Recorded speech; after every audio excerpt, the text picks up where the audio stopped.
బీహార్లో అసెంబ్లీ ఎన్నికల first phase polling ప్రశాంతంగా ముగిసింది. ఉదయం 7 గంటలకు ప్రారంభమైన పోలింగ్ సాయంత్రం 6 గంటల వరకు కొనసాగింది. సాయంత్రం 5 గంటల వరకు 60.13% పోలింగ్ నమోదైనట్లు తెలిపింది ఎలక్షన్ కమిషన్. సాయంత్రం 6 గంటల తర్వాత కూడా క్యూ లైన్లో పెద్ద ఎత్తున ఓటర్లు ఉన్నారు. దీంతో క్యూ లైన్లో ఉన్న వారికి ఓటు వేసే అవకాశం కల్పించింది ఎన్నికల సంఘం. దీంతో పోలింగ్ శాతం మరింత పెరిగే ఛాన్స్ ఉంది. బీహార్లో తొలి విడతలో 18 జిల్లాల్లోని 121 అసెంబ్లీ సెగ్మెంట్లకు పోలింగ్ జరుగుతోంది. మొత్తం 3,75,00,000 మంది ఓటర్లు ఓటు హక్కును వినియోగించుకుంటున్నారు. సాయంత్రం 6 గంటల వరకు పోలింగ్ జరగనుంది. నక్సల్ ప్రాబల్యం ఉన్న ప్రాంతాల్లో మాత్రం సాయంత్రం 5 గంటలకే పోలింగ్ ముగుస్తుందని తెలిపింది ఈసీ. ఎలాంటి అవాంఛనీయ ఘటనలు జరగకుండా భారీ బందోబస్తు ఏర్పాట్లు చేశారు. పోలింగ్ కేంద్రాల్లో సీసీటీవీలు ఏర్పాటు చేశారు ఈసీ అధికారులు. ఫస్ట్ ఫేజ్ పోలింగ్ లో ఆర్జేడీ నేత తేజస్వి యాదవ్ తో పాటు 2 డిప్యూటీ సీఎంలు సామ్రాట్ చౌదరి, విజయ్ కుమార్ సిన్హా పోటీలో ఉన్నారు. అలాగే 14 మంది మంత్రులు తమ అదృష్టాన్ని పరీక్షించుకున్నారు. బీహార్ అసెంబ్లీ పోలింగ్ కు సంబంధించి డీటెయిల్స్ మదార్ అందిస్తారు. మదార్, బీహార్ ఎన్నికల ఫస్ట్ ఫేజ్ పోలింగ్ ముగిసింది కదా, అప్డేట్స్ ఏంటి? స్రవంతి, 1-2 ఈవీఎం మొరాయింపు ఘటనలు మినహా పూర్తి స్థాయిలో ఫస్ట్ ఫేజ్ ఎలక్షన్ అంతా కూడా ప్రశాంతంగా ముగిసింది. సాయంత్రం 6 గంటల వరకు ఎవరైతే క్యూ లైన్లలో ఉంటారో వారికి మాత్రము ఓటు హక్కు వినియోగించుకునేటువంటి అవకాశం కల్పిస్తారు. 6 తర్వాత ఎవరు వచ్చినా కూడా వారిని అలో చేయరు. ఇప్పటి వరకు అంటే కొన్ని రూరల్ పాకెట్స్ లో అట్లాంటి ఏరియాస్ లో మాత్రం కొంత 6 గంటల వరకు భారీ సంఖ్యలో ఓటర్లు ఉండడంతో వారికి అలో చేస్తున్నారు. ఇక అర్బన్ ఏరియాస్ లో మాత్రం ఇప్పటికే పోలింగ్ ప్రక్రియ పూర్తయిపోయింది. ఇక వీటికి సంబంధించి ఏవైతే ఈవీఎంలు ఉంటాయో వాటిని స్ట్రాంగ్ రూమ్లకు తరలించేందుకు అవసరమైనటువంటి ఏర్పాట్లు చేస్తున్నారు. పూర్తి స్థాయిలో ఏజెంట్లు వాళ్ళ సమక్షంలోనే వాటిని సీల్ చేసిన తర్వాత కట్టుదిట్టమైనటువంటి భద్రత మధ్య వాటిని ఈవీఎంలను స్ట్రాంగ్ రూమ్ లకు తరలిస్తారు. స్ట్రాంగ్ రూమ్ లో దగ్గర కూడా ఆల్మోస్ట్ సీసీ కెమెరాల పర్యవేక్షణ ఉంటుంది, 3 అంచెల భద్రత ఉంటుంది. 11వ తారీఖున సెకండ్ ఫేజ్ కు సంబంధించినటువంటి ఎలక్షన్ ఉంటుంది కాబట్టి ఆ తర్వాత పూర్తి స్థాయిలో పూర్తి ఓవరాల్ పోల్ పర్సెంటేజ్ పైన ఒక క్లారిటీ అయితే వచ్చేటువంటి అవకాశం ఉంటుంది. అయితే ఈరోజు మొదటి విడతకు సంబంధించి 5 గంటల వరకు సాయంత్రం 5 గంటల వరకు 60.13% పోల్ పర్సెంటేజ్ అనేది కూడా నమోదైంది. 5 గంటల నుంచి 6 గంటల వరకు ఒక గంట సమయం ఉంది కాబట్టి సుమారు పెరిగితే ఒక 5-6% పెరిగేటువంటి అవకాశం ఉంటుంది. క్యూ లైన్లలో ఉన్నటువంటి వారికి కూడా ఓటు హక్కు వినియోగించుకునేటువంటి అవకాశం ఉంటుంది. కాబట్టి పూర్తి స్థాయిలో రేపు ఉదయం కల్లా ఎంత పర్సెంటేజ్ ఫస్ట్ ఫేజ్ కి సంబంధించి పోల్ పర్సెంటేజ్ పైన ఒక క్లారిటీ వచ్చేటువంటి అవకాశం ఉంటుంది. ఇక సెకండ్ ఫేజ్ ముగిసిన తర్వాతనే ఓవరాల్ పోల్ పర్సెంటేజ్ ఎంత అనే దానిపైన ఒక స్పష్టత వస్తుంది. గతంలో 2020లో మాత్రం కేవలం 57% వరకు పోలింగ్ అనేది కూడా నమోదైంది. అంతకుముందు 2015లో 56% పోల్ పర్సెంటేజ్ అనేది కూడా నమోదైంది. అయితే ఈ రోజు మొదటి విడతకు సంబంధించి 60% పోల్ పర్సెంటేజ్ దాటుతుండడంతో ఇప్పటికే రాజకీయ పార్టీలు వారి గెలుపు అవకాశాలకు సంబంధించినటువంటి అంశాలపైన బేరీజ్ వేసుకుంటున్నాయి. పోల్కి సంబంధించి ఏజెంట్లకు సంబంధించి పూర్తి స్థాయిలో సమాచారం తీసుకుంటున్నారు. వారికి సంబంధించినటువంటి ఓటింగ్ ఏ మేరకు ఉపయోగపడబోతుంది, ఎందుకంటే పోల్ పర్సెంటేజ్ పెరిగింది కాబట్టి అది ఎవరికి అనుకూలంగా ఉండబోతుంది అనే దానిపైన రకరకాల ఊహాగానాలు అనేది కూడా వస్తున్నాయి. ఖచ్చితంగా గెలుపుకు సంబంధించి 2 కూటములు కూడా ధీమాను వ్యక్తం చేస్తున్నాయి. అయితే లాస్ట్ టైం ఎన్నికల ఫలితాలను కనుక చూసుకున్నట్లయితే ఫస్ట్ ఫేజ్ కి సంబంధించి 121 స్థానాల్లో 61 స్థానాలు మహాగఠబంధన్ కు సంబంధించినటువంటి ఎమ్మెల్యేలు గెలుపొందారు. మిగతా స్థానాల్లో బీజేపీ అలాగే ఎన్డీఏకి సంబంధించినటువంటి భాగస్వామ్య పక్షాలకు సంబంధించిన ఎమ్మెల్యేలు గెలుపొందారు. కాబట్టి స్ట్రాంగ్ హోల్డ్ ఆర్జేడీకి స్ట్రాంగ్ హోల్డ్ ఉన్నటువంటి నియోజకవర్గాలు ఉన్నాయి. దాదాపు 18 జిల్లాల్లో యాదవ్ కమ్యూనిటీకి సంబంధించినటువంటి ఓటర్లు కూడా పెద్ద ఎత్తున ప్రాబల్యం చూపే స్థాయిలోనే ఉన్నారు.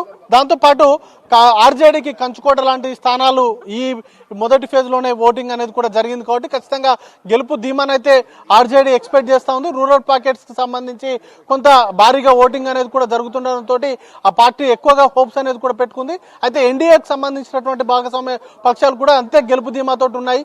చాలా వరకు అర్బన్ ఏరియాస్ కి సంబంధించి వారికి అనుకూలంగా పోలింగ్ అనేది కూడా జరిగేటువంటి అవకాశం ఉన్నట్టుగా వారు కూడా భావిస్తున్నారు. మొత్తంగా అయితే 2 కూటములు కూడా ధీమానైతే వ్యక్తం చేస్తున్నాయి. Sravanthi, thanks for the updates.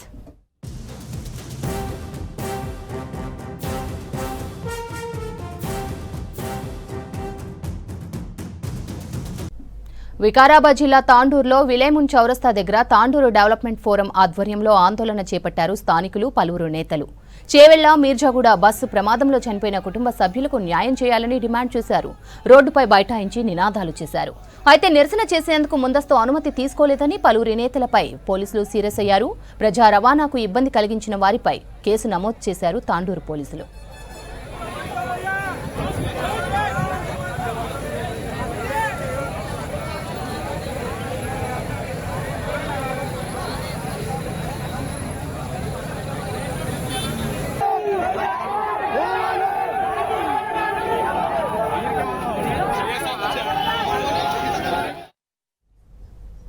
Nalgonda జిల్లా పిట్టంపల్లిలో నిషేధిత కెమికల్స్ పారబోయడం వల్ల చనిపోయిన గొర్రెలకు నష్టపరిహారం చెల్లించేందుకు నల్గొండ ఆర్డీఓ అశోక్ రెడ్డి సమక్షంలో కమిటీ వేశారు కలెక్టర్ ఇలా త్రిపాఠి. నష్టపరిహారంపై బహిరంగంగా చర్చించింది కమిటీ. కెమికల్ వల్ల చనిపోయిన 30 గొర్రెలకు 6 లక్షల నష్టపరిహారంగా అంచనా వేసింది కమిటీ. కెమికల్ పారబోసిన ఫ్యూజన్ కంపెనీ నుంచి పై అధికారుల ఆదేశంతో నష్టాన్ని అందజేస్తామని గొర్రెల కాపరికి గ్రామస్తుల సమక్షంలో హామీ ఇచ్చారు. కెమికల్ పారబోసిన ఫ్యూజన్ ఫార్మా కంపెనీపై 4 లక్షల ఫైన్ వేసి స్థానిక పోలీస్ స్టేషన్లో ఫిర్యాదు చేశామని తెలిపారు పీసీబీ అధికారులు. ఈ కార్యక్రమంలో veterinary JD doctor Ramesh, housing PD Raj Kumar, Chityala municipal commissioner Dandu Srinivas పాల్గొన్నారు.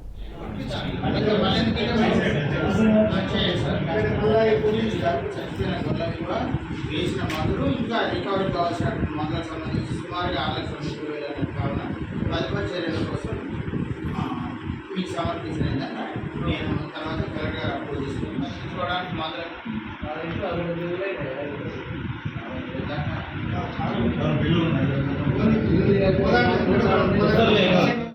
ప్రకృతి సోయగాలతో అలరారే యాదాద్రి భువనగిరి జిల్లా వలిగొండ మండలం సంగెం భీమలింగం ప్రాంతం ఇప్పుడు ఆధ్యాత్మిక పర్యాటక కేంద్రంగా మారబోతోంది. మూసీ నది మధ్యలో ఉన్న స్వయంభూ భీమలింగేశ్వరుణ్ణి దర్శించుకునేందుకు కార్తీక మాసంలో వేలాది మంది భక్తులు తరలివస్తున్నారు. ఈ పవిత్ర స్థలాన్ని అభివృద్ధి చేయాలనే సంకల్పంతో ప్రభుత్వం పలు ప్రణాళికలు సిద్ధం చేస్తోంది.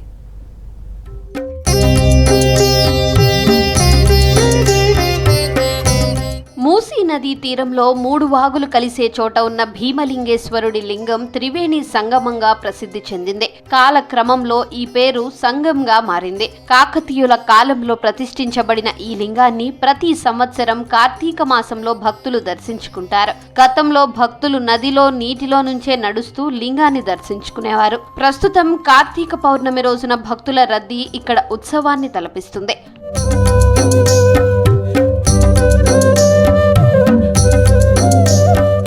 భారీ వర్షాలు, ఉధృతమైన ప్రవాహాలు వచ్చినా కూడా భీమలింగేశ్వరుడు పూర్తిగా మునిగిపోడు. ఇది ఈ పవిత్ర స్థలానికి దైవ చిహ్నంగా స్థానికులు భావిస్తారు. నదిలో ఉన్న రాళ్లపై నాచు వల్ల జారిపడే ప్రమాదం ఉండడంతో భక్తులు లింగం దగ్గరికి చేరడానికి భయపడుతుంటారు. దీంతో ప్రభుత్వం భక్తులకు సౌకర్యంగా ఉండేలా రహదారి, భక్తుల కోసం ప్రత్యేక ఏర్పాట్లు చేయాలని నిర్ణయించింది. 3 నదులు కలిసిన సందర్భంలో ఇక్కడ శివుడు నిలిచినాడు. చాలా సత్యం గల్ల దేవుడు. ఇక్కడ కార్తీక మాసంలో దీపాలు బాగా వెలిగిస్తానికి జనాలు చాలా మంది వస్తారు. ఇంత ముందుకు మాత్రం ఇట్లా దానిపైన వచ్చి నడుచుకుంటూ వచ్చి దీపం పెట్టేవాళ్ళం, మొక్కుకునే వాళ్ళం. ఇప్పుడు రేవంత్ రెడ్డి వచ్చినాక ఇక్కడ నుంచి చిన్న రోడ్ వేయగలరు. అటు నుంచి మంచిగా దేవుని కాడికి రాగలుగుతున్నాం. చాలా మంచిగా అనుకున్నవి జరుగుతాయి. చాలా మంచి సత్యం గల దేవుడు. ఇంతకుముందు మేము చూసుకున్నట్టయితే ఈ గుట్టల పొంటి మధ్యలో నీళ్ళ మధ్య నుంచి వచ్చేవాళ్ళం, కొందరు జారి పడేవాళ్ళు. కానీ ఇప్పుడు అలాంటిది లేకుండా దేవాన్ని దర్శించుకోవడానికి రోడ్డు మార్గం కూడా కొంచెం వేయడం జరిగింది, మట్టి రోడ్డు. తద్వారా మేము వచ్చి దేవుణ్ణి అభిషేకించి పూజించి మా యొక్క కోరికలు కోరుకొని వెళ్ళడం జరుగుతుంది. ఇక్కడ భీమలింగేశ్వరంకి రాబట్టి 5 years అవుతుంది. ఫస్ట్ ఇయర్ ఇక్కడికి వచ్చినప్పుడు అంత బాగా జరగాలని కోరుకున్నాను. ఇక్కడికి వచ్చిన తర్వాత నా మ్యారేజ్ అయింది, నాకు 2 బాబులు పుట్టారు. చాలా సంతోషంగా ఉంది. భీమలింగేశ్వరం ఇక్కడ ఎందుకు ఫేమస్ అంటే 3 నదులు కలిసేది కాబట్టి ఇక్కడ ఇంత పెద్ద భీమలింగేశ్వరం వచ్చింది. మూసీ పునర్జీవనం ప్రాజెక్టులో భాగంగా ముఖ్యమంత్రి రేవంత్ రెడ్డి నవంబర్ 8, 2024న సంగం పర్యటించారు. మొదట భీమలింగేశ్వరుడి దర్శనం చేసుకున్న సీఎం మూసీ నదిపై లో లెవెల్ బ్రిడ్జ్ నుంచి లింగం వరకు తాత్కాలిక రహదారి నిర్మాణం చేయించారు. తర్వాత ధర్మారెడ్డి కాలువ నుంచి 5 కిలోమీటర్ల వరకు పాదయాత్ర నిర్వహించి రైతుల సమస్యలు విన్నారు. శివయ్య సాక్షిగా ఇచ్చిన హామీలన్నీ తప్పకుండా నెరవేర్చుతానని చెప్పారు. శ్రీ భీమలింగేశ్వర స్వామి మా విలేజ్లో ఉన్నది.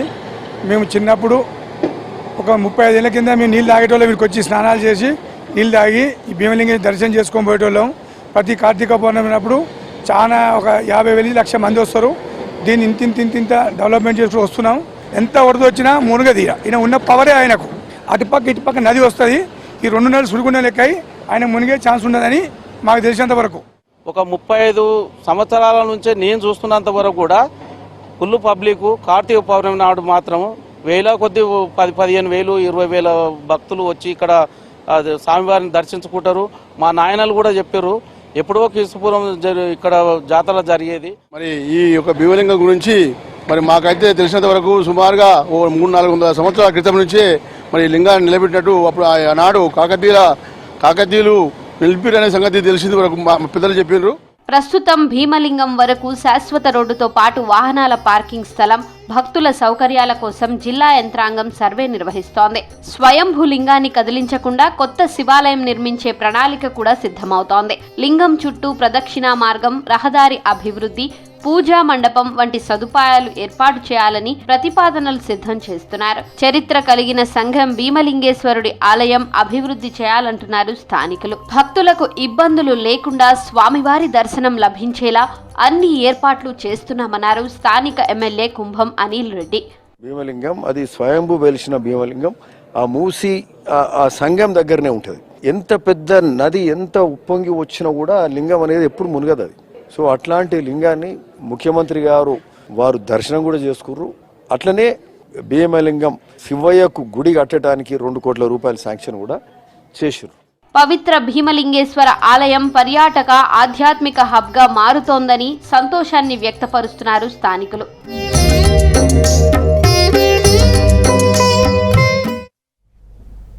రేపు జరిగే 2వ స్నాతకోత్సవానికి రెడీ అవుతోంది శాతవాహన యూనివర్సిటీ. 2008లో ఈ యూనివర్సిటీ ఏర్పాటైంది. చిన్న సమస్యలు ఉన్నా ఎప్పటికప్పుడు కొత్త కోర్సులతో ముందుంటోంది. రేపు రాష్ట్ర గవర్నర్ జిష్ణుదేవ్ వర్మ చేతుల మీదుగా విద్యార్థులకు పట్టాలు, మెడల్స్ అందించనున్నారు. దీనికోసం అన్ని ఏర్పాట్లు పూర్తయ్యాయి.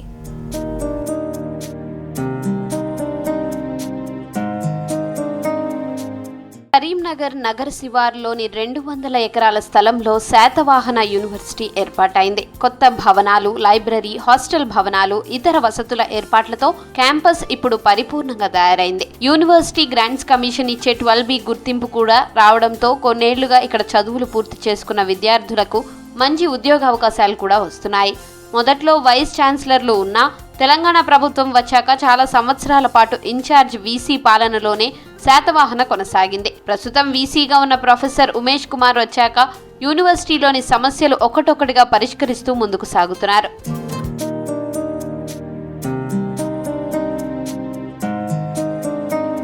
ప్రాచీన రాజవంశం స్ఫూర్తిగా శాతవాహన పేరుతో ఏర్పాటైన యూనివర్సిటీకి అనుబంధంగా 9 యూనివర్సిటీ కాలేజీలు, 19 పీజీ విభాగాలు, 160కి పైగా అఫిలియేటెడ్ కాలేజీలున్నాయి. వీటిలో సుమారు 60,000కు పైగా విద్యార్థులు చదువుతున్నారు. ఇప్పటికీ ఇన్ఫ్రాస్ట్రక్చర్ పరంగా నూతన అకాడమిక్ బ్లాక్లు, డిజిటల్ లైబ్రరీ, రీసెర్చ్ ల్యాబ్స్ నిర్మాణమయ్యాయి. తెలంగాణ చరిత్ర, ప్రజా సాంస్కృతిక అంశాలపై ప్రత్యేక అధ్యయన కేంద్రాలు ఏర్పాటు చేశారు. ఈ ఏడాది కొత్తగా లా కళాశాల, ఇంజనీరింగ్ కళాశాల కూడా యూనివర్సిటీకి అనుబంధంగా ఏర్పాటయ్యాయి. ఇక్కడ చదువుతున్న విద్యార్థుల్లో సగానికి పైగా అమ్మాయిలే ఉండడం విశేషం.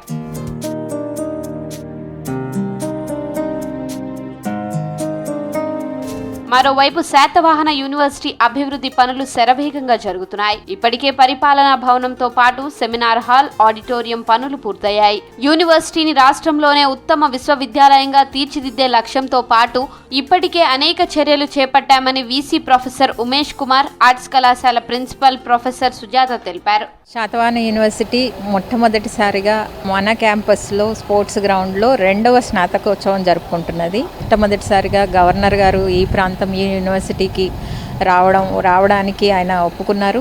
రేపటి స్నాతకోత్సవానికి దాదాపుగా 1150 మందిని మేము అంచనా వేస్తున్నాము. అందులో 161 గోల్డ్ మెడల్స్, తర్వాత 25 PhD పట్టాలు, అట్లానే దాతలు ఎవరైతే గోల్డ్ మెడల్స్ ఇస్తున్నారో వాళ్ళు, తర్వాత ప్రభుత్వ యంత్రాంగము, VIPs అందరూ కలిసి, విద్యార్థులు కూడా మీడియా మిత్రులతో కలిపి 1150 మంది. ఇంతటి విశిష్టత ఉన్న యూనివర్సిటీకి చాలా ఏళ్ల తర్వాత మళ్లీ 2వ స్నాతకోత్సవానికి ఏర్పాట్లు చేశారు. వర్సిటీ ఛాన్సలర్ హోదాలో రాష్ట్ర గవర్నర్ జిష్ణుదేవ్ వర్మ స్నాతకోత్సవానికి అధ్యక్షత వహించనుండగా ముఖ్య అతిథిగా హైదరాబాద్ కేంద్రీయ విశ్వవిద్యాలయం ఉపకులపతి ఆచార్య బీజే రావు హాజరవుతున్నారు. యూనివర్సిటీ పరిధిలో 161 మందికి బంగారు పతకాలు, 25 మందికి PhD పట్టాలు అందించనున్నారు. అలాగే ఇటీవల అమెరికా పర్యటన ముగించుకున్న వీసీ పలువురు NRI సహకారంతో శాతవాహన ట్రస్ట్ కోసం ప్రత్యేక కృషి చేశారు. ఈ క్రమంలో 2026లో అందించే పథకాల కోసం దాదాపు 60 లక్షల నిధులు సమకూర్చగా అందులో పలువురు గోల్డ్ మెడల్స్, యూనివర్సిటీకి కావాల్సిన కంప్యూటర్లు, డిజిటల్ పరికరాల ఏర్పాటుకు సహకారం అందించేందుకు ముందుకు వచ్చారు.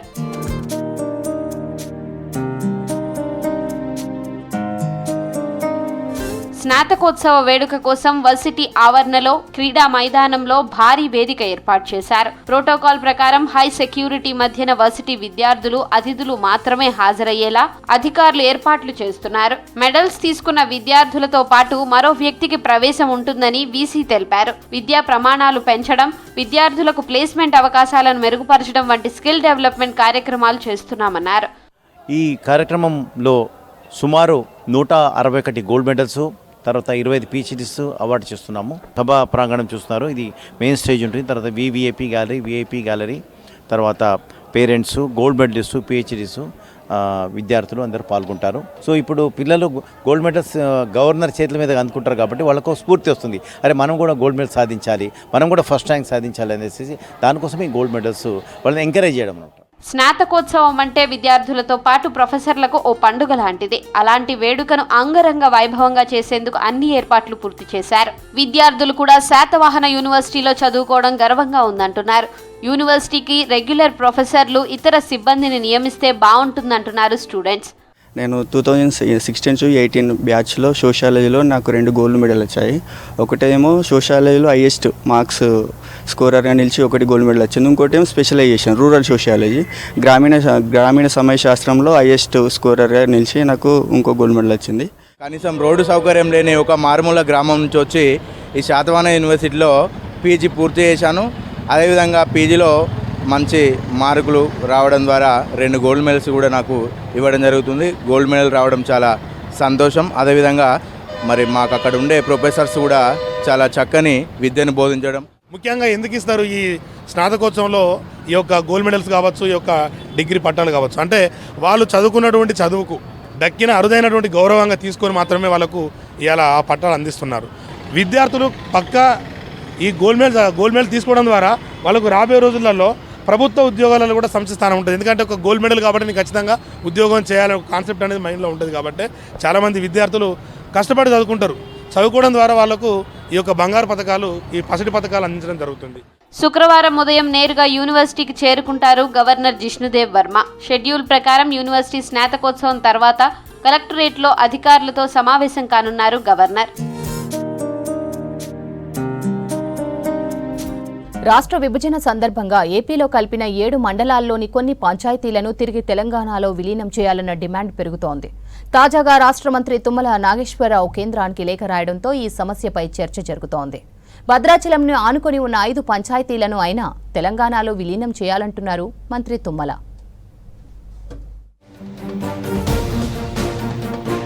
తెలంగాణ రాష్ట్ర ఏర్పాటు క్రమంలో భద్రాద్రి నుంచి 5 మండలాలను విడదీసి ఆంధ్ర రాష్ట్రంలో విలీనం చేశారు. దాంతో భద్రాచలానికి ఆనుకొని ఉన్న 5 గ్రామ పంచాయతీల ప్రజలు వారి ఉనికిని కోల్పోయారు. అప్పటి నుంచి ప్రతి సందర్భంలో ఆ గ్రామాల ప్రజలు ఆందోళన చేస్తూనే ఉన్నారు. భద్రాచలం పట్టణాన్ని ఆనుకొని ఉన్న యాటపాక, కన్నాయిగూడెం, పిచ్చుకలపాడు, పురుషోత్తపట్నం, గుండాల పంచాయతీలను తిరిగి తెలంగాణలో విలీనం చేసే అంశాన్ని పరిశీలించాలని కేంద్ర ప్రభుత్వానికి మంత్రి తుమ్మల నాగేశ్వరరావు లేఖ రాశారు. 2014 రాష్ట్ర విభజన సమయంలో భద్రాచల పట్టణం తెలంగాణలోకి వచ్చినప్పటికీ దీని చుట్టుపక్కల ఉన్న 5 గ్రామ పంచాయతీలను ఏపీలో కలిపారని పేర్కొన్నారు. ఈ గ్రామాల ప్రజలు, ముఖ్యంగా ఆదివాసీ కుటుంబాలు ఆరోగ్యం, విద్య, రవాణా వంటి అవసరాల కోసం సహజంగానే భద్రాచలంపైనే ఆధారపడుతున్నారని తుమ్మల లేఖలో వివరించారు. అయితే రాష్ట్ర సరిహద్దు మార్పుతో ప్రతి చిన్న పనికి అంతర్రాష్ట్ర తనిఖీలు, వైద్య అత్యవసరాల్లో ఆలస్యం, పాఠశాలలు, హాస్టళ్లకు చేరడంలో ఇబ్బందులు, అభివృద్ధి పనుల్లో అధికార పరిధి గందరగోళం లాంటివి ప్రజలను తీవ్రంగా వేధిస్తున్నాయని మంత్రి తుమ్మల కేంద్రం దృష్టికి తీసుకెళ్లారు. ఎన్టీ రామారావు గారు కానీ లేకపోతే చంద్రబాబు నాయుడు గారు కానీ ఈ భద్రాచల ప్రాంతాన్ని అభివృద్ధి చేశారు. మీరు అభివృద్ధి చేసిన ఈ ప్రాంతంలో ఉన్నటువంటి రామాలయం భద్రాచలం తెలంగాణలో ఉండి భూములేమో ఆంధ్రాలో ఉండి అనేక రకమైన భూములు అక్కడ కబ్జాలు కావుతూ అనేక రకాల సమస్యలతో ఎదుర్కొంటూ ఉంది. మీరే ఈ ప్రాంతాన్ని అభివృద్ధి చేసి మీరే దీన్ని కుంటుపడే విధంగా కాకుండా మీరు అభివృద్ధి చేసిన ప్రాంతానికి 5 గ్రామ పంచాయతీలు ఇచ్చి తెలుగుదేశం పార్టీ ఎప్పుడూ భద్రాచలం రాముల వారి పక్షాన ఉందని రుజువు చేసుకోవాల్సిన బాధ్యత కూడా అక్కడున్న చంద్రబాబు నాయుడు గారి మీద ఉందని సందర్భంగా కోరుతా ఉన్నాం. ఏపీలో కలిసిన మండలాల పరిధి సున్నిత ప్రాంతం కావడంతో శాంతి భద్రతల సమన్వయంలో 2 రాష్ట్రాలకు సవాళ్లు పెరిగాయి. పరిపాలన సులభతరం కోసం ఈ ప్రాంతం ఒకే రాష్ట్రానికి చెందడం ఉత్తమమని తుమ్మల లేఖలో ప్రస్తావించారు. ప్రసిద్ధ భద్రాచలం శ్రీ సీతారామచంద్ర స్వామి ఆలయం తెలంగాణలో ఉండగా అనుబంధ ఆలయ ఆస్తులు, భూములు పురుషోత్తపట్నం ఏపీలో ఉండటంతో రికార్డులు, పరిపాలన, అభివృద్ధి ప్రణాళికల్లో సమస్యలు వస్తున్నాయి. కనీసం డంపింగ్ యార్డు పెట్టుకోవడానికి కూడా ప్లేస్ లేని పరిస్థితి ఉంది. దేవాలయ అవసరాల కోసం భూములు అందుబాటులో లేక తీవ్ర ఇబ్బందులు ఉన్నాయని తుమ్మల వివరించారు. ప్రస్తుతం భద్రాచల పట్టణం మాత్రమే ఇక్కడ ఉందని 5 గ్రామాలను తెలంగాణలో కలిపి భద్రాచలానికి అనుసంధానం చేస్తే భద్రాద్రి రామయ్య ఆలయం అభివృద్ధి, గిరిజన సాంప్రదాయ చారిత్రాత్మక వైభవం అలరారుతుందన్నారు. ప్రస్తుతం తెలంగాణ మధ్యలో ఆంధ్ర మళ్లీ తెలంగాణ ఉండటం వల్ల అనేక చిక్కులు ఎదురవుతున్నాయని ప్రస్తావించారు. భద్రాచలం దాటాక 35 కిలోమీటర్ దూరం పోవాలంటే, పర్ణశాల పోవాలంటే మళ్ళీ ఆంధ్ర ఈ ఎటపాక దాటాలి, కందాయిగుండ దాటాలి, మళ్ళీ ఆంధ్ర పోవాలి. భక్తులు యాత్రికులకు చాలా ఇబ్బంది పడే పరిస్థితి ఉంది. అట్లాగే చెత్త వేయడానికి డంపింగ్ యార్డ్కి ఒక 2 ఎకరాల స్థలం లేక చాలా ఇబ్బంది పడుతూ ఉన్నారు.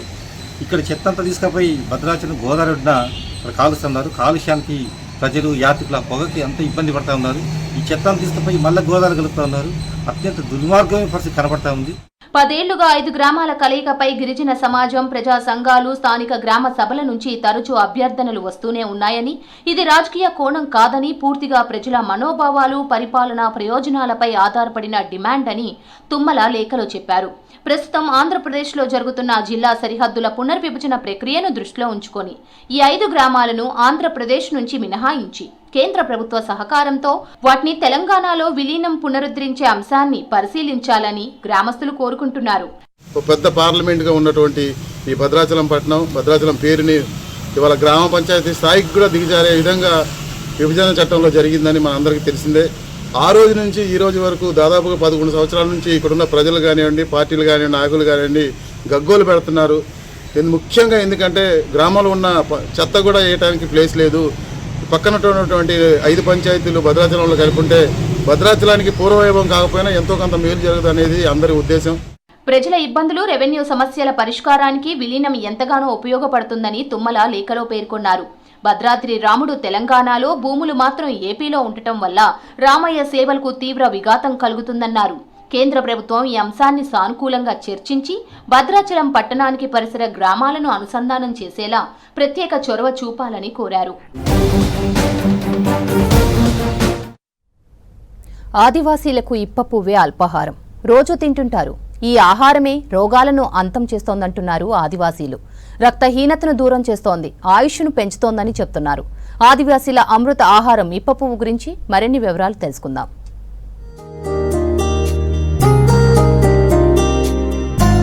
ఉమ్మడి ఆదిలాబాద్ జిల్లాలో ఆదివాసీలు అడవి మీదనే ఆధారపడి బతుకుతూ ఉంటారు. పుడమిలోనే ఏళ్లుగా నివాసం ఉంటున్నారు. ఆ అడవే తల్లిగా ఆదివాసీల ఆకలిని తీర్చుతోంది. పండ్లు, ఫలాలతో కడుపు నింపుతోంది. అడవిలో రకరకాల ఫలాలు లభిస్తాయి. అలాంటి వాటిలో ఇప్ప పువ్వు ఒకటి. ఆదివాసీలు ప్రతి ఏటా వేసవిలో సేకరించి రకరకాల ఆహార పదార్థాలు తయారు చేస్తూ ఉంటారు. ఇప్ప పువ్వుతో చేసే గారెలు, లడ్డూలు చాలా ఫేమస్. మరికొంతమంది ఇప్ప పువ్వును పెనం పైన వేయించి అల్పాహారంగా తీసుకుంటుంటారు.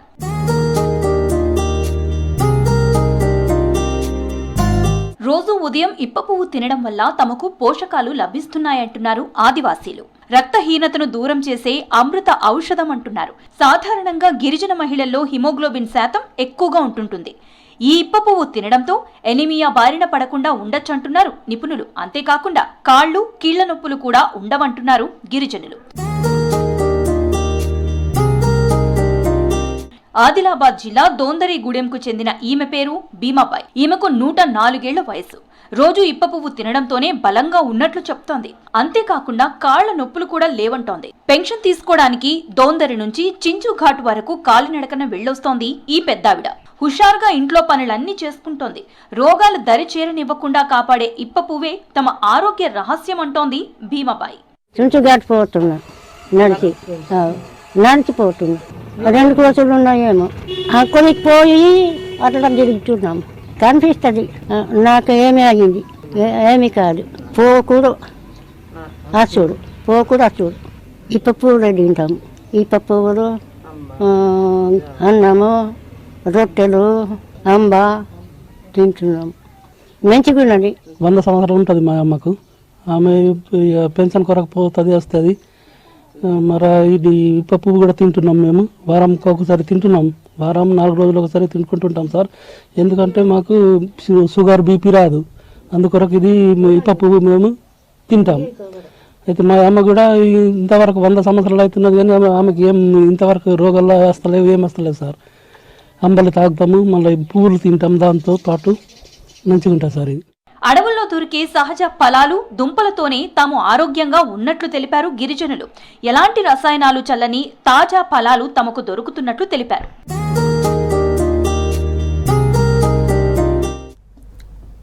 డిల్లం డిల్లం నాదంతో ఒళ్ళు పులకరిస్తోంది. ఉద్యమమైన, ఉత్సవమైన, పండుగైనా, జాతరైనా ఇప్పుడు ఒగ్గుడోలు వినిపించాల్సిందే. కళాకారుల విన్యాసాలు చేయాల్సిందే. ఉత్తర తెలంగాణలో ప్రతి జిల్లాలోనూ ఒగ్గుడోలు చప్పుళ్లతో పండుగలు జరుగుతుంటాయి. అలాంటి కళకు మళ్లీ జీవం పోస్తున్నారు కళాకారులు. ప్రస్తుతం పలు జానపద కళాశాలలు, సాంస్కృతిక సంస్థలు ఒగ్గు కళను కొత్త తరానికి అందించేందుకు ప్రయత్నిస్తున్నాయి. యువత కూడా ఈ జానపద వారసత్వాన్ని సాంకేతికతతో కలిపి ప్రదర్శిస్తున్నారు. ఉత్తర తెలంగాణ జిల్లాలకే సొంతమైన ఈ అచ్చమైన తెలంగాణ పల్లె కళ ప్రత్యేకతేందో చూసేద్దాం రండి.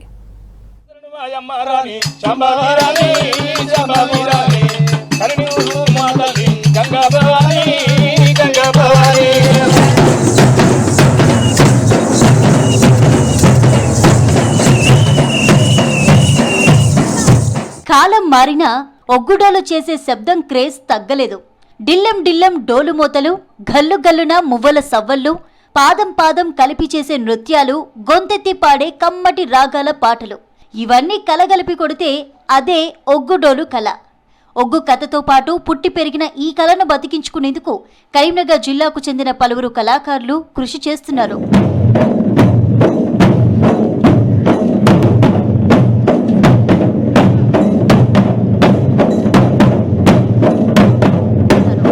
ట్రైనింగ్ కార్యక్రమాలతో ఒగ్గుడోలుకు జీవం పోస్తున్నారు.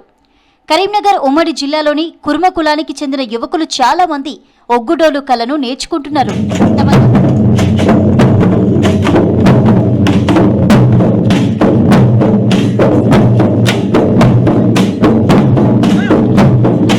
తమ తాతల కాలం నాటి నుంచి ఒగ్గు కథ చెప్పుకొని జీవించే కుటుంబాల్లో నుంచి వచ్చిన కళాకారులు ప్రస్తుతం ఒగ్గుడోలు కళకు ప్రత్యేక గుర్తింపును తెస్తున్నారు.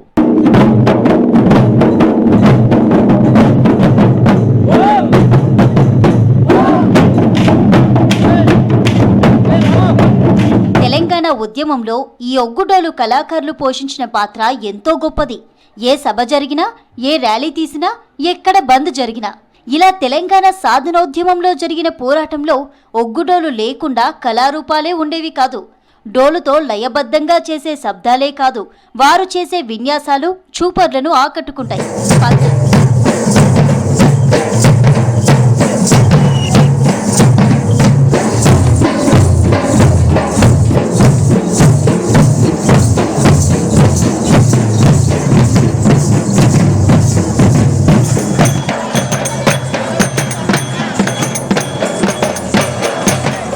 14 మంది బృందంగా ఏర్పడి ప్రత్యేకమైన వేషధారణతో డోలు కొడుతూ రకరకాల విన్యాసాలతో సాగే ఈ కళకు ఇప్పటికీ గ్రామాలతో పాటు పట్టణాల్లో ఎంతో ఆదరణ లభిస్తోంది.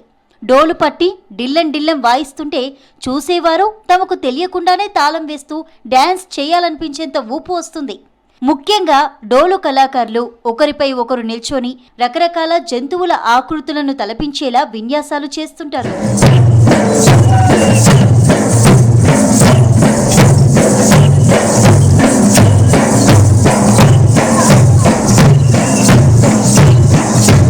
ఊరిలో ఒగ్గు కథ చెప్తున్నారంటే ఎక్కడెక్కడి నుంచో జనం వచ్చి వినేవారు. కరీంనగర్ చుట్టుపక్కల ప్రాంతాల్లో ఒగ్గు కథకు ఎక్కడలేని ప్రజాదరణ ఉండేది. ఇప్పటికీ ఒగ్గు కథ అంటే చాలా మంది ఇష్టపడుతుంటారు.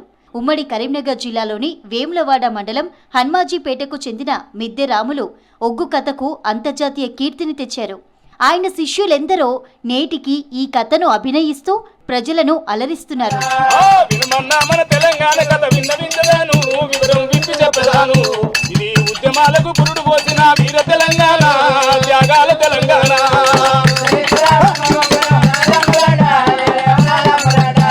కొంతకాలం పాటు నిరాదరణకు గురైన ఈ కళకు ఇటీవల నుంచి ఆదరణ పెరుగుతోంది. ఈ కళ నేర్చుకున్న వారికి మంచి అవకాశాలు వస్తున్నాయి. ఉత్సవాలు, ఊరేగింపులు, ర్యాలీలు, ఎన్నికల ప్రచారాలు, విజయోత్సవాల్లో ఒగ్గుడోలు ప్రదర్శన ఉండాల్సిందే. అయితే డిమాండ్కు తగినంత ఒగ్గుడోలు కళాకారులు లేకపోవడంతో ఆసక్తి ఉన్నవారికి గతంలో తెలంగాణ భాషా సాంస్కృతిక శాఖ శిక్షణ కూడా ఇచ్చింది. కరీంనగర్లో 20 రోజుల పాటు ఒగ్గు కథ, ఒగ్గు డోలుపై ప్రత్యేక శిక్షణ ఇవ్వగా ఉమ్మడి కరీంనగర్ జిల్లాలోని దాదాపు 50 మంది యువకులు ఈ శిక్షణ తీసుకున్నారు. యాదవ, కుర్మ కులాలకు చెందిన అనేక మంది యువకులు తమకు వంశపారంపర్యంగా వస్తున్న కళలను బతికించుకోవాలన్న తపనతో ఒగ్గుడోలును తమ పెద్దల దగ్గర నేర్చుకుంటున్నారు. ఒగ్గు కథను చెప్పాలంటే పాటలు, భాష ముఖ్యం. కానీ ఒగ్గుడోలు కేవలం శబ్దం, అభినయం ద్వారా ఏ భాషలోని వారికైనా కమ్యూనికేషన్ చేయగల గొప్ప కళ అంటున్నారు కళాకారులు. ఇప్పుడున్న ఈ టీవీ, సినిమా రంగాల్లో దానికి ధీటైన పట్టునివ్వాలి, దానికి ధీటైన పోటీనివ్వాలని చెప్పి ఆ ఒక ఆలోచన కొద్దీ కొత్త తరానికి కొత్త రకంగా నవతరానికి నేర్పించడం జరుగుతుంది. ఇప్పుడు నేర్పించిన విన్యాసాల్లో మొదటిది ఒకరు మధ్యలో కూర్చొని పైన ఒకరు ఎక్కింది, అది సుధుమానుగుండు. దాని తర్వాత తొట్టి, గుర్రం అని కూడా అంటారు, తొట్టి, శివముద్ర, నరసింహావతారం, విష్ణావతారం, పుష్పం, కృష్ణావతారం, ఇట్లాంటి విన్యాసాలు చేశాం. ఒక్కొక్క అడుగుకు ఒక్కొక్క స్టెప్పుకు దానికి ఒక పేర్లు పెట్టుకోవడం జరిగింది. మొదటిది సర్పు దెబ్బ, కడెం దెబ్బ, తర్వాత ఓంకారం, శివతాండవం, అల్లిరాని, ఇట్లాంటి విన్యాసాలు చేయడం ఇప్పటివరకు అయితే స్టెప్పులు వేయడం జరిగింది. ఒగ్గు కథ అనేది ఒక భావ వ్యక్తీకరణ కోసం ఒగ్గు కథ. ఒగ్గుడోలు అనేది భావ వ్యక్తీకరణ ఇందులో ఉండదు. డైరెక్ట్ చేసే విన్యాసాలు చూడడమే. ఏ రాష్ట్రంకి వెళ్ళినా కానీ ఇది ఒగ్గుడోలును ప్రదర్శించవచ్చు. చూస్తే తప్ప వర్ణించడానికి వీలు కానంత గొప్ప కళారూపం ఒగ్గుడోలు. దాదాపు గంటన్నర సేపు ఏకబిగిన అద్భుత విన్యాసాలతో చూసే వాళ్లకు కళ్ళు తిప్పుకోనియకుండా చేసే అద్భుత శక్తి ఈ కళకు ఉంది. అందుకే ఒగ్గుడోలు ఇప్పుడు ఓ కళారూపమై విరాజిల్లుతోంది.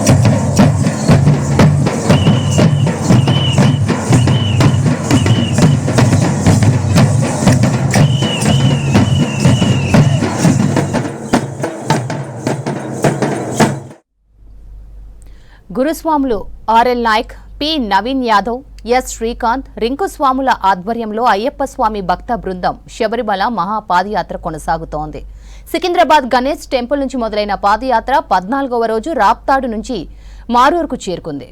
545 మంది స్వాములకు చెండూరి భార్గవ్, పద్మావతి, శంకర్ విద్యారణ్య, మనోజ్ఞ రాజలక్ష్మి కుటుంబ సభ్యులు భిక్ష ఏర్పాటు చేశారు. ఈ యాత్ర తమ గురువు శ్రీధర్ గురూజీ, చెండూరు భార్గవ్ ఆశీస్సులతో అని గురుస్వామి పి నవీన్ యాదవ్ తెలిపారు. ఇవాళ రాత్రి దాడులూరులో బస చేయనున్నారు అయ్యప్ప స్వాములు.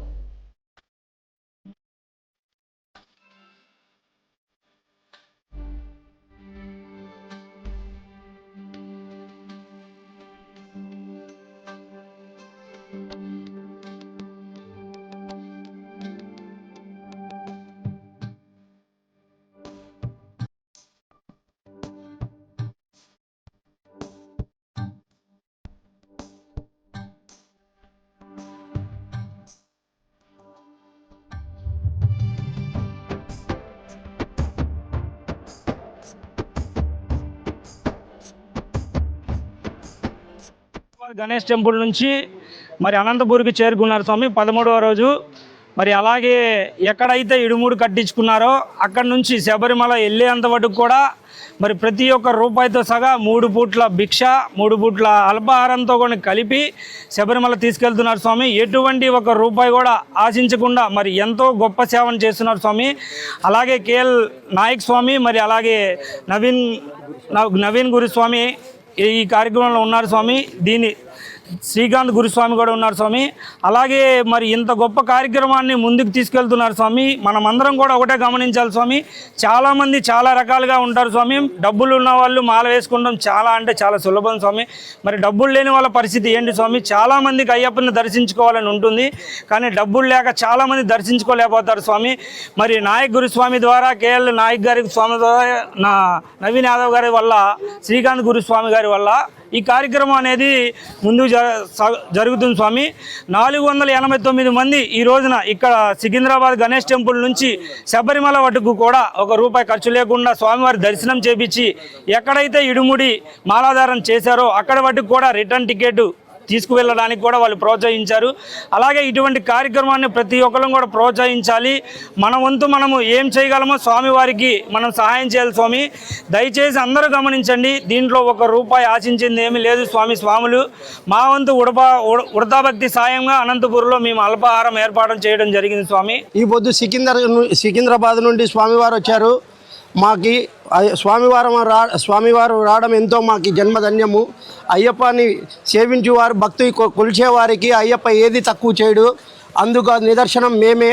అయ్యప్పని కొలిచినంత కొంగు బంగారం చేసిన అయ్యప్ప స్వామి ప్రతి ఒక్కరికి అందరికీ ఆపదని కాపాడుతాడని ఈ 41 దినం దీక్ష చేసి ప్రతి ఒక్కరు శబరిమల యాత్ర చేసేవారందరికీ అయ్యప్ప అందరినీ కాపాడాలని, అందులో ఈ పాదయాత్ర చేసేవారి ప్రతి ఒక్క స్వామివారికి అయ్యప్ప అండగా ఉండి కాపాడాలని అందరినీ కోరుతూ స్వామియే శరణమయ్యప్ప.